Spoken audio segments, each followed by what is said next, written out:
সবাইকে গল্পের আলপনায় স্বাগতম। আজকের গল্প বঙ্কুবাবুর বন্ধু। বঙ্কুবাবুকে রাগতে কেউ কখনো দেখেনি। সত্যি বলতে কি, কোনোদিন যদি তিনি সত্যি সত্যি রেগে যান, তাহলে তিনি কি বলতে বা করতে পারেন তা কল্পনা করাও শক্ত ছিল। তার রাগ করার যে কোনো কারণ ঘটত না তা নয়। গত ২২ বছর ধরে বঙ্কুবাবু কাঁকুড়গাছি প্রাইমারি স্কুলে ভূগোল আর বাংলা পড়িয়ে আসছেন। প্রত্যেক বছর ছাত্রদের নতুন দল পুরনোদের জায়গা নেয়, কিন্তু ছাত্র নতুন হোক বা পুরনো, বেচারা বঙ্কুবাবুকে খেপানোর রেওয়াজটা সব ছাত্রের মধ্যেই প্রচলিত ছিল। কেউ ব্ল্যাকবোর্ডে তার ছবি আঁকত, অন্যরা তার চেয়ারে আঠা লাগিয়ে দিত, অথবা কালীপুজোর রাতে ছুঁচোবাজি জ্বালিয়ে তাকে কাড়া করত। এসবের কোনো কিছুতেই বঙ্কুবাবু বিচলিত হতেন না, শুধু মাঝে মাঝে গলা খাঁকারি দিয়ে বলতেন, ছি ছি, কি লজ্জা তোমাদের। তার এই শান্তভাব বজায় রাখার একটা কারণ ছিল যে এর অন্যথা করার সামর্থ্য তার ছিল না। যদি তিনি রেগে গিয়ে অভিমানে চাকরিটা ছেড়ে দেন, তাহলে এই বয়সে আরেকটি চাকরি খুঁজে পাওয়া কতটা কঠিন হবে তা তিনি জানতেন। আরেকটি কারণ হল, প্রত্যেক ক্লাসেই কিছু ভালো ছাত্র থাকত, যদিও বাকি ক্লাসটা দুষ্টু ছেলেদের দিয়েই ভরা থাকত।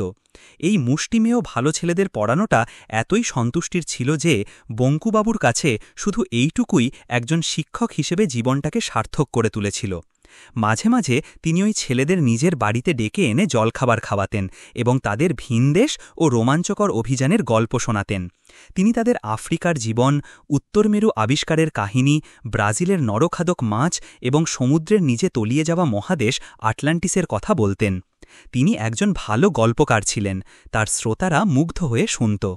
সপ্তাহের শেষে বঙ্কুবাবু আইনজীবী শ্রীপতি মজুমদারের বাড়িতে যেতেন অন্যান্য রেগুলার্স নিত্য সঙ্গীদের সাথে সন্ধ্যাটা কাটানোর জন্য। অনেকবারই তিনি অনেক হয়েছে আর না এই ভেবে ফিরে এসেছেন। কারণটা সহজ, স্কুলের ছেলেদের দুষ্টুমি তিনি সহ্য করতে পারতেন, কিন্তু যখন প্রাপ্তবয়স্ক, এমনকি মধ্যবয়সী লোকেরাও তাকে নিয়ে মজা করতে শুরু করত, তখন তা সহ্য করা কঠিন হয়ে যেত।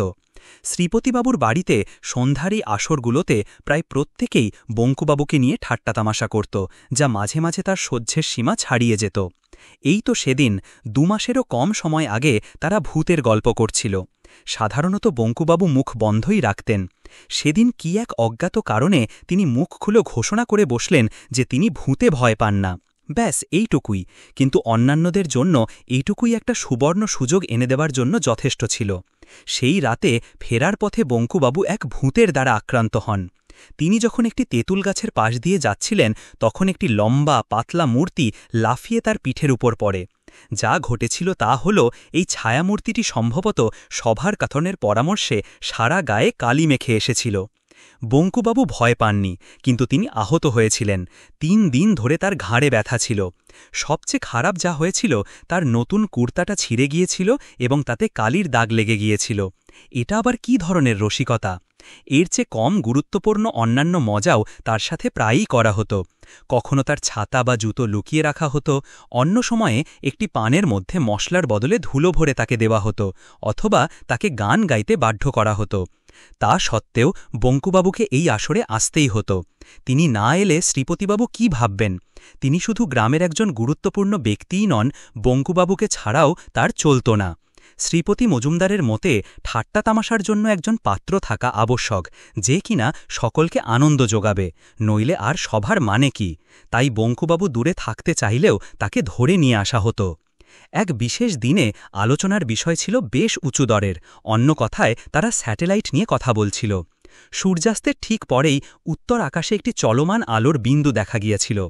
মাস ৩ আগেও একই রকম একটি আলো দেখা গিয়েছিল, যা নিয়ে অনেক জল্পনা কল্পনা হয়েছিল। শেষে জানা যায় ওটা ছিল একটি রাশিয়ান স্যাটেলাইট, নাম খটকা নাকি ফসকা। যাই হোক, এই স্যাটেলাইটটি নাকি পৃথিবীর ৪০০ মাইল ওপর দিয়ে ঘুরছে এবং বিজ্ঞানীদের অনেক মূল্যবান তথ্য সরবরাহ করছে। সেই সন্ধ্যায় বঙ্কুবাবুই প্রথম ওই অদ্ভুত আলোটি লক্ষ্য করেন। তারপর তিনি নিধুবাবুকে ডেকে সেটা দেখান। কিন্তু আসরে এসে তিনি দেখলেন যে নিধুবাবু ঠান্ডা মাথায় প্রথম দেখার পুরো কৃতিত্বটা নিজে নিয়ে নিয়েছেন এবং তা নিয়ে খুব বড়াই করছেন। বঙ্কুবাবু কিছুই বললেন না। স্যাটেলাইট সম্পর্কে কেউই তেমন কিছু জানত না, কিন্তু তাতে তাদের মতামত প্রকাশে কোনো বাধা ছিল না। চণ্ডীবাবু বললেন, আপনারা যা খুশি বলতে পারেন, কিন্তু আমার মনে হয় না স্যাটেলাইট নিয়ে দুশ্চিন্তা করে আমাদের সময় নষ্ট করা উচিত। কেউ একজন আকাশের কোনো এক অখ্যাত কোনায় একটা আলোর বিন্দু দেখে, আর সংবাদপত্রগুলো তা নিয়ে উত্তেজিত হয়ে পড়ে। সেই বিষয়ে আমরা একটা রিপোর্ট পড়ি, বলি যে কি অসাধারণ বুদ্ধিমত্তার পরিচয়। আমাদের বসার ঘরে সেই নিয়ে কিছুক্ষণ গল্পগুজব করি, হয়তো নির্বিকারভাবে পান চিবোতে চিবোতে, আর এমন ভাব করি যেন আমরাই বিরাট কিছু করে ফেলেছি। যত সব বাজে কথা। রামকানাই এই মন্তব্যের প্রতিবাদ করল। সে এখনও যুবক। না, এখানকার আমাদের মধ্যে কেউ না হতে পারে, কিন্তু এটা তো মানুষেরই কৃতিত্ব, তাই না? এবং সেটা একটা বিরাট কৃতিত্ব। ছাড়ো তো, এটা তো মানুষেরই কৃতিত্ব। মানুষ ছাড়া আর কেই বা স্যাটেলাইট বানাবে? একদল বাঁদর তো আর সেটা বানাবে না, তাই কি? ঠিক আছে, নিধুবাবু বললেন, চলো স্যাটেলাইটের কথা বাদ দিই। যাই হোক, ওটা তো স্রেফ একটা যন্ত্র যা পৃথিবীর চারপাশে ঘুরছে। ওরা বলে একটা লাট্টুর থেকে বিশেষ আলাদা কিছু নয়। লাট্টুকে ঘুরিয়ে দিলে ঘুরতে শুরু করে, কিংবা সুইচ টিপলে পাখা ঘুরতে শুরু করে। স্যাটেলাইটও একই রকম। কিন্তু রকেটের কথা ভাবো, সেটাকে তো আর এত সহজে উড়িয়ে দেওয়া যায় না, তাই না? চণ্ডীবাবু নাক কোচকালেন। রকেট? কেন, রকেট দিয়ে কি হবে? হ্যাঁ, যদি আমাদের দেশে একটা তৈরি হতো, কলকাতার ময়দান থেকে ছাড়া হতো, আর আমরা সবাই টিকিট কেটে সেই দৃশ্য দেখতে পারতাম, তাহলে বেশ হতো। কিন্তু আপনি ঠিকই বলেছেন, রামকানাই সায় দিল। এখানে আমাদের জন্য রকেটের কোনো মানেই হয় না। এরপর ভৈরব চক্রবর্তী মুখ খুললেন। ধরুন, যদি অন্য গ্রহের কোনো প্রাণী পৃথিবীতে এসে হাজির হয়, তাতে কি? যদিও বা আসে, তুমি বা আমি কেউই তাকে দেখতে পাব না। হ্যাঁ, সে কথা ঠিক। সকলে চায়ের কাপে মনোযোগ দিল। আর কিছু বলার আছে বলে মনে হল না। কয়েক মুহূর্তের নীরবতার পর বঙ্কুবাবু গলা খাঁকড়িয়ে নরম সুরে বললেন, ধরুন যদি তারা এখানেই আসত। নিধুবাবু একেবারে আকাশ থেকে পড়ার ভান করে বললেন, আরে বঙ্কুম যে কিছু বলতে চায়। কি বললে বঙ্কুম? কারা এখানে আসবে, কোথা থেকে? বঙ্কুবাবু আবারও তার কথাগুলো বললেন। তার গলার স্বর তখনও নরম। ধরুন যদি অন্য গ্রহ থেকে কেউ এখানে আসত। স্বভাবমতো ভৈরব চক্রবর্তী অভদ্রভাবে বঙ্কুবাবুর পিঠে এক জোরদার চাপড় মেরে দাঁত বের করে হেসে বললেন, সাবাস, কি কথাই না বললে। অন্য গ্রহের প্রাণী এসে নামবেটা কোথায়? মস্কো নয়, লন্ডন নয়, নিউ ইয়র্ক নয়, এমনকি কলকাতাতেও নয়, সোজা এখানে কাঁচরাপাড়ায়। তোমার তো দেখছি অনেক বড় চিন্তাভাবনা। বঙ্কুবাবু চুপ করে গেলেন, কিন্তু তার মনে বেশ কয়েকটি প্রশ্ন জেগে উঠল। এটা কি সত্যিই অসম্ভব? যদি কোনো ভিনগ্রহের প্রাণীকে পৃথিবীতে আসতেই হয়, তাহলে সে প্রথমে কোথায় নামল? তাতে কি সত্যিই কিছু এসে যায়? সে হয়তো পৃথিবীর অন্য কোনো অংশে সরাসরি যাওয়ার লক্ষ্য নাও রাখতে পারে। ঠিক আছে, কাঁচরাপাড়ায় এমন ঘটনা ঘটার সম্ভাবনা অত্যন্ত কম, কিন্তু নিশ্চিত করে কে বলতে পারে যে এটা একেবারেই ঘটতে পারে না? শ্রীপতিবাবু এতক্ষণ চুপচাপ ছিলেন। এখন তিনি আসনে নড়েচড়ে বসতেই সকলে তার দিকে তাকাল। তিনি চায়ের কাপটা নামিয়ে রেখে জ্ঞানীর মতো বললেন, দেখো, যদি অন্য গ্রহ থেকে কেউ পৃথিবীতে আসে, আমি তোমাদের নিশ্চিত করে বলতে পারি যে সে এই হতচ্ছাড়া জায়গায় আসবে না। ওই লোকগুলো বোকা নয়। আমার বিশ্বাস ওরা সাহেব, আর ওরা পশ্চিমের কোনো দেশে নামবে যেখানে সব সাহেবরা থাকে, বুঝেছ? বঙ্কুবাবু ছাড়া বাকি সবাই সায় দিল। চণ্ডীবাবু ব্যাপারটা আরও একটু এগিয়ে নিয়ে যাওয়ার সিদ্ধান্ত নিলেন। তিনি নিঃশব্দে নিধুবাবুকে কনুই দিয়ে গুঁতো মেরে বঙ্কুবাবুর দিকে ইশারা করে নিরীহভাবে বললেন, কেন, আমার তো মনে হয় বঙ্কু একদম ঠিক বলেছে। ভিনগ্রহের প্রাণীরা এমন এক জায়গায় আসতে চাইবে যেখানে আমাদের বঙ্কুবিহারীর মতো একজন মানুষ আছে, এটাই তো স্বাভাবিক। ওরা যদি একটা নমুনা নিয়ে যেতে চায়, এর চেয়ে ভালো কিছু কি খুঁজে পাবে? না, আমার তো তা মনে হয় না। নিধুবাবু যোগ দিলেন, ওর চেহারাটা ভেবে দেখো। বুদ্ধির কথা তো ছেড়েই দিলাম। হ্যাঁ, বঙ্কুমি আদর্শ নমুনা। ঠিক জাদুঘরে রাখার উপযুক্ত, কিংবা চিড়িয়াখানায়। রামকানাই ফোড়ন কাটল। বঙ্কুবাবু কোনো উত্তর দিলেন না, কিন্তু মনে মনে ভাবলেন, যদি নমুনা খোঁজার জন্য কেউ আসত, তাহলে বাকিরা কি কোনো অংশে কম উপযুক্ত? শ্রীপতিবাবুকেই দেখুন, ওনার থুতনিটা ঠিক যেন উটের মতো। আর ওই ভৈরব চক্রবর্তী, ওনার চোখ দুটো কচ্ছপের চোখের মতো। নিধুবাবুকে দেখতে ছুঁচোর মতো, রামকানাই ছাগলের মতো, আর চণ্ডীবাবু যেন একটা চামাচিকা। যদি সত্যি একটা চিড়িয়াখানা ভরার দরকার পড়ত। তার চোখে জল এসে গেল। বঙ্কুবাবু আজকের এই আড্ডায় এসেছিলেন এই ভেবে যে অন্তত একবারের জন্য হলেও তিনি আনন্দ পাবেন, কিন্তু তা আর হওয়ার নয়। তিনি আর এখানে থাকতে পারলেন না। তিনি উঠে দাঁড়ালেন। কি ব্যাপার, এখনই চলে যাচ্ছ? শ্রীপতিবাবু উদ্বিগ্ন হওয়ার ভান করে জিজ্ঞাসা করলেন। হ্যাঁ, রাত হয়ে যাচ্ছে। রাত? দূর, মোটেই রাত হয়নি। তাছাড়া কাল তো ছুটির দিন। বসো, আর একটু চা খাও। না ধন্যবাদ, আমাকে যেতেই হবে, কিছু খাতা দেখার আছে। নমস্কার। সাবধানে যেও বঙ্কুদা, আজ কিন্তু অমাবস্যার রাত, মনে রেখো। আর আজ শনিবার, ভূত প্রেতের জন্য খুব শুভ দিন। আলোটা বঙ্কুবাবু দেখতে পেলেন যখন তিনি বাঁশবাগানের প্রায় অর্ধেকটা পার হয়েছেন। ওই পুরো এলাকাটা পোঁচা ঘোষের। বঙ্কুবাবুর সঙ্গে টর্চ বা লণ্ঠন ছিল না, তার কোনো প্রয়োজনও ছিল না। সাপের বেরোনোর মতো ঠান্ডা এখন আর নেই, আর রাস্তাটা তার খুব ভালোভাবে চেনা। সাধারণত খুব বেশি লোক এই রাস্তা দিয়ে যাতায়াত করে না, কিন্তু এটা তার জন্য একটা শর্টকাট। গত কয়েক মিনিট ধরে তিনি অস্বাভাবিক কিছু একটা অনুভব করছিলেন। প্রথমে তিনি ঠিক বুঝতে পারছিলেন না, কোনোভাবে আজকের রাতটা অন্যরকম। কি গোলমাল, কিসের অভাব? হঠাৎ তিনি বুঝতে পারলেন যে ঝিঝি পোকারা চুপ করে আছে, একটাও ডাকছে না। সাধারণত তিনি বাঁশবাগানের যত গভীরে যান, ঝিঝির ডাক তত জোরালো হয়, কিন্তু আজ কেবল এক ভুতুড়ে নিস্তব্ধতা। ঝিঝি পোকাদের কি হলো? ওরা কি সবাই ঘুমিয়ে পড়েছে? অবাক হয়ে বঙ্কুবাবু আরও ২০ গজ এগিয়ে আলোটা দেখতে পেলেন। প্রথমে ভাবলেন আগুন লেগেছে। বাঁশবাগানের ঠিক মাঝখানে একটা ছোট ডোবার ধারে বেশ খানিকটা জায়গা জুড়ে একটা গোলাপি আভা ছড়িয়ে পড়েছে। প্রত্যেকটি ডালপালা, প্রত্যেকটি পাতা সেই ম্লান আলোয় স্পষ্ট দেখা যাচ্ছে। আর তার নিচে ডোবার ঠিক পিছন দিকটায় মাটিটা আরও উজ্জ্বল গোলাপি আলোয় আলোকিত। কিন্তু আগুন নয়, কারণ আলোটা স্থির। বঙ্কুবাবু এগিয়ে চললেন। কিছুক্ষণের মধ্যেই তার কানে একটা ভোঁ ভোঁ শব্দ আসতে লাগল। একটানা তীব্র গুঞ্জন, যেন লক্ষ লক্ষ ঝিঝি একসঙ্গে ডাকছে, কিছুতেই থামানো যায় না। বঙ্কুবাবুর গায়ে কাঁটা দিয়ে উঠল, কিন্তু এক অদম্য কৌতূহল তাকে আরও এগিয়ে নিয়ে গেল। কতকগুলো বাঁশঝাড়ের পাশ দিয়ে যেতেই একটা জিনিস তার চোখে পড়ল। মনে হল যেন একটা মস্ত কাঁচের বাটি উপুর করে বসানো রয়েছে, যেটা পুরো ডোবাটাকে ঢেকে রেখেছে। এর স্বচ্ছ আবরণের মধ্যে দিয়েই একটা তীব্র অথচ স্নিগ্ধ গোলাপি আলো বেরিয়ে এসে চারদিকটাকে আলো করে রেখেছে। স্বপ্নেও বঙ্কুবাবু এমন আশ্চর্য দৃশ্য দেখেননি। কয়েক মিনিট হতবাক হয়ে তাকিয়ে থাকার পর তিনি লক্ষ্য করলেন যে বস্তুটি স্থির হলেও প্রাণহীন বলে মনে হচ্ছে না। মাঝে মাঝে একটা অদ্ভুত ঝিলিক দেখা যাচ্ছে, আর কাঁচের ঢিবিটা শ্বাস প্রশ্বাসের সময় বুকের মতো ওঠানামা করছে। আরও ভালোভাবে দেখার জন্য তিনি কয়েক পা এগোতেই তার সর্বাঙ্গে যেন বিদ্যুৎ প্রবাহ খেলে গেল। পর মুহূর্তেই তিনি সম্পূর্ণ নিস্তব্ধ হয়ে গেলেন। তার হাত পা যেন অদৃশ্য দড়ি দিয়ে বাঁধা। শরীরে আর কোনো শক্তি নেই, তিনি না এগোতে পারছেন না পেছোতে। কয়েক মুহূর্ত পরে বঙ্কুবাবু তখনও একই জায়গায় কাঠ হয়ে দাঁড়িয়ে দেখলেন যে বস্তুটি ধীরে ধীরে শ্বাস নেওয়া বন্ধ করল।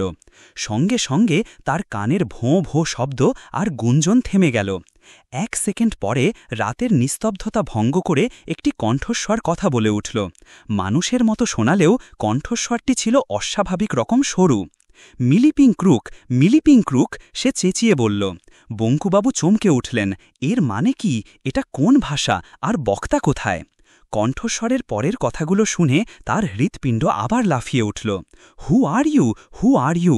এ তো ইংরেজি কথা। প্রশ্নটা কি তাকেই করা হচ্ছে? বঙ্কুবাবু ঢোক গিললেন। আজ্ঞে, আমি বঙ্কুবিহারী দত্ত স্যার, শ্রী বঙ্কুবিহারী দত্ত। তিনি উত্তর দিলেন। Are you English, are you English? কণ্ঠস্বরটি বলে চলল। নো স্যার, বঙ্কুবাবু চেঁচিয়ে উত্তর দিলেন। বাঙালি স্যার, বাঙালি কায়স্থ। এরপর কিছুক্ষণ নীরবতা, আর পর কণ্ঠস্বরটি পরিষ্কারভাবে বলে উঠল, নমস্কার। বঙ্কুবাবু শ্বাস ফেলে নমস্কারের উত্তর দিলেন। নমস্কার। বলার সঙ্গে সঙ্গেই তিনি বুঝতে পারলেন যে যে অদৃশ্য বাঁধন তাকে শক্ত করে ধরে রেখেছিল তা উধাও হয়ে গেছে।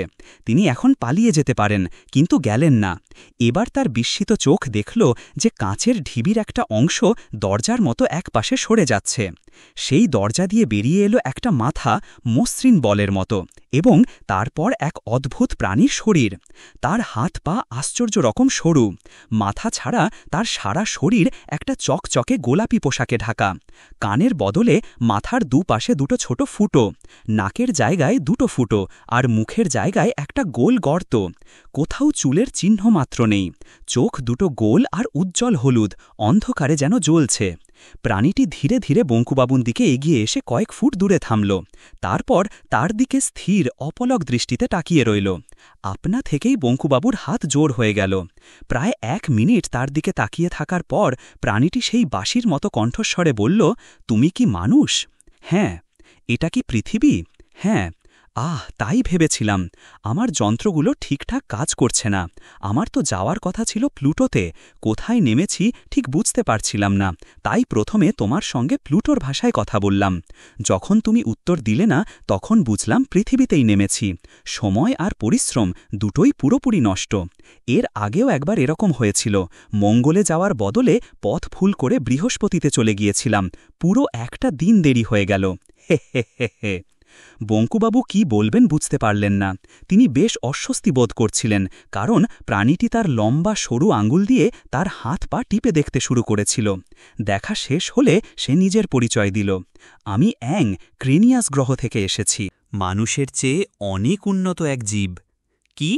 এই প্রাণীটা মাত্র 4 ফুট লম্বা, এমন সরু হাত পা আর অদ্ভুত মুখ নিয়ে মানুষের চেয়ে উন্নত? বঙ্কুবাবু প্রায় হেসেই ফেলেছিলেন। অ্যাং সঙ্গে সঙ্গে তার মনের কথা বুঝতে পারল। এত সন্দিহান হবার কোনো কারণ নেই, আমি প্রমাণ করে দিতে পারি। আপনি কটা ভাষা জানেন? বঙ্কুবাবু মাথা চুলকালেন। বাংলা, ইংরেজি আর হিন্দি, একটু আধটু হিন্দি, মানে 2.5টে। হ্যাঁ, আমি 14,000 ভাষা জানি। তোমাদের সৌরজগতে এমন কোনো ভাষা নেই যা আমি জানি না। এছাড়া তোমাদের জগতের বাইরে আরও 31টা গ্রহের ভাষা আমি জানি। আমি তার মধ্যে 25টা গ্রহে গেছি। তোমার বয়স কত? আমার 50। আমার বয়স 833। আপনি জীবজন্তু খান? বঙ্কুবাবু তো সেদিন কালীপুজোর দিনই মাংসের ঝোল খেয়েছেন, তিনি কিভাবে অস্বীকার করবেন? আমরা বহু শতাব্দী আগেই মাংস খাওয়া ছেড়ে দিয়েছি, অ্যাং তাকে জানালো। তার আগে আমরা প্রায় সব প্রাণীর মাংস খেতাম। আমি হয়তো তোমাকেই খেয়ে ফেলতাম। বঙ্কুবাবু ঢোক গিললেন। এটা দেখুন। অ্যাং তাকে ছোট্ট একটা জিনিস দিল, দেখতে একটা নুড়ির মতো। বঙ্কুবাবু মুহূর্তের জন্য সেটা ছুঁতেই সারা শরীরে সেই একই রকম বিদ্যুতের ঝটকা অনুভব করলেন। সঙ্গে সঙ্গে তিনি হাতটা সরিয়ে নিলেন। অ্যাং হাসল। একটু আগে আপনি 1 ইঞ্চিও নড়তে পারছিলেন না, জানেন কেন? কারণ এই ছোট্ট জিনিসটা আমার হাতে ছিল। এটা যে কাউকে কাছে আসতে বাধা দেয়, শারীরিকভাবে কোনো আঘাত না করে শত্রুকে পুরোপুরি শক্তিহীন করে দেওয়ার জন্য এর চেয়ে কার্যকরী আর কিছু হতে পারে না। এবার বঙ্কুবাবু সত্যিই অবাক হলেন, তার মনটা এখন অনেক কম হতভম্ব। অ্যাং বলল, এমন কোনো জায়গা আছে যেখানে আপনি যেতে চেয়েছেন, বা এমন কোনো দৃশ্য যা আপনি খুব দেখতে চেয়েছেন কিন্তু কখনো পারেননি? বঙ্কুবাবু ভাবলেন, কেন, সারা পৃথিবীটাই তো দেখা বাকি। তিনি ভূগোল পড়ান, কিন্তু বাংলার কয়েকটি গ্রাম আর শহর ছাড়া আর কী বা দেখেছেন? খোদ বাংলাতেই এমন অনেক কিছু আছে যা দেখার সুযোগ তার কখনো হয়নি। বরফে ঢাকা হিমালয়, দীঘার সমুদ্র, সুন্দরবনের জঙ্গল, এমনকি শিবপুরের সেই বিখ্যাত বটগাছটা পর্যন্ত। কিন্তু এই সব ভাবনার কোনো কিছুই তিনি অ্যাংকে বললেন না। অবশেষে স্বীকার করলেন, অনেক কিছুই তো দেখার আছে, তবে সবচেয়ে বেশি আমার মনে হয় আমি উত্তর মেরু দেখতে চাই। আমি তো গরম দেশের মানুষ, তাই। অ্যাং একটা ছোট্ট নল বের করল, যার এক প্রান্ত কাঁচ দিয়ে ঢাকা। এটার মধ্যে দিয়ে দেখুন, অ্যাং আমন্ত্রণ জানালো। বঙ্কুবাবু কাঁচের মধ্যে দিয়ে উকি দিলেন, আর তার সারা গায়ে কাঁটা দিয়ে উঠল। এটা কি সত্যি হতে পারে? তিনি কি নিজের চোখকে বিশ্বাস করতে পারছিলেন? তার সামনে দিগন্ত বিস্তৃত বরফের প্রান্তর, যেখানে বরফ ও তুষারে ঢাকা বড় বড় ঢিবি ছড়িয়ে আছে।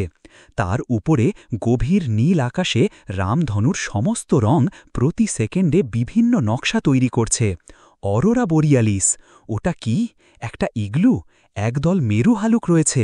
দাঁড়ান, আরেকটা প্রাণীও আছে, একটা অদ্ভুত বিচিত্র প্রাণী। হ্যাঁ, ওটা একটা ওয়ালরাস। আসলে দুটো আছে, আর ওরা লড়াই করছে। মূলোর মতো বড় দাঁতগুলো বের করা একে অপরকে আক্রমণ করছে। নরম সাদা বরফের ওপর দিয়ে উজ্জ্বল লাল রক্তের ধারা বয়ে চলেছে। তখন ডিসেম্বর মাস, আর বঙ্কুবাবু দেখছিলেন বরফের আস্তরণে ঢাকা একটা এলাকা। তবুও তিনি ঘামতে শুরু করলেন। ব্রাজিল কেমন হয়? আপনি কি সেখানে যেতে চান না? অ্যাং জিজ্ঞাসা করল। বঙ্কুবাবুর সঙ্গে সঙ্গে মনে পড়ল পিরানহা, সেই ভয়ঙ্কর মাংসাশী মাছ। আশ্চর্য, এই অ্যাং কি করে জানল যে তিনি কি দেখতে চান? বঙ্কুবাবু আবার নলটির মধ্যে দিয়ে উকি দিলেন। তিনি একটি ঘন জঙ্গল দেখতে পেলেন। প্রায় দুর্ভেদ্য পাতার আস্তরণ ভেদ করে সামান্য ছিটে ফোটা সূর্যের আলো প্রবেশ করেছে। সেখানে একটা বিশাল গাছ, আর তার একটা ডাল থেকে ঝুলছে। ওটা কি? হে ভগবান, তিনি ওই সাপের আকার কোনোদিন কল্পনাও করতে পারতেন না। অ্যানাকন্ডা নামটা তার মনের মধ্যে ঝলসে উঠল। হ্যাঁ, তিনি কোথাও এটার কথা পড়েছিলেন। বলা হয় এটা অজগরের চেয়েও অনেক অনেক বড়। কিন্তু মাছটা কোথায়? ওহ, এই তো একটা খাল। তার তীরে কুমিরেরা ষাঁড় দিয়ে রোদে ঘুমাচ্ছে। তাদের মধ্যে একটা নড়ে উঠল, জলে নামতে যাচ্ছিল। ঝপাস! বঙ্কুবাবু শব্দটা প্রায় শুনতেই পেলেন। কিন্তু ওটা কি? কুমিরটা খুব দ্রুত জল থেকে লাফিয়ে উঠল। ওটাই কি সেই কুমির যা কয়েক সেকেন্ড আগে জলে নেমেছিল? চোখ প্রায় বেরিয়ে আসার জোগাড়। বঙ্কুবাবু দেখলেন যে কুমিরটার পেটে প্রায় কোনো মাংসই অবশিষ্ট নেই। হাড়গুলো পরিষ্কার দেখা যাচ্ছে। বাকি মাংসের সাথে লেগে আছে অবিশ্বাস্য ধারালো দাঁত আর ভয়ঙ্কর খিদেবালা 5টা মাছ। পিরানহা! বঙ্কুবাবু আর সহ্য করতে পারলেন না। তার হাত পা কাঁপছিল, মাথাটা যন্ত্রণায় টলে উঠছিল। এবার কি আপনি বিশ্বাস করেন যে আমরা উন্নততর? বঙ্কবাবু তার শুকনো ঠোঁটের ওপর জিভ বোলালেন। হ্যাঁ, ও হ্যাঁ, নিশ্চয়ই, অবশ্যই। তিনি ফ্যাঁসে গলায় বললেন, খুব ভালো। দেখুন, আমি আপনাকে লক্ষ্য করছিলাম, আর আমি আপনার হাত পা পরীক্ষা করেছি। আপনি অনেক নিকৃষ্ট প্রজাতির অন্তর্গত, তাতে কোনো সন্দেহ নেই। তবে মানুষ হিসাবে আপনি খুব একটা খারাপ নন, মানে আপনি একজন ভালো লোক। কিন্তু আপনার একটা বড় দোষ আছে, আপনি বড্ড বেশি নিরীহ আর শান্ত। সেই কারণেই আপনি জীবনে এত কম উন্নতি করেছেন। আপনাকে সবসময় অন্যায়ের বিরুদ্ধে কথা বলতে হবে, এবং কেউ বিনা প্ররোচনায় আপনাকে আঘাত বা অপমান করলে প্রতিবাদ করতে হবে। চুপচাপ সহ্য করাটা অন্যায়, শুধু মানুষের জন্য নয়, যে কোনো প্রাণীর জন্যই অন্যায়।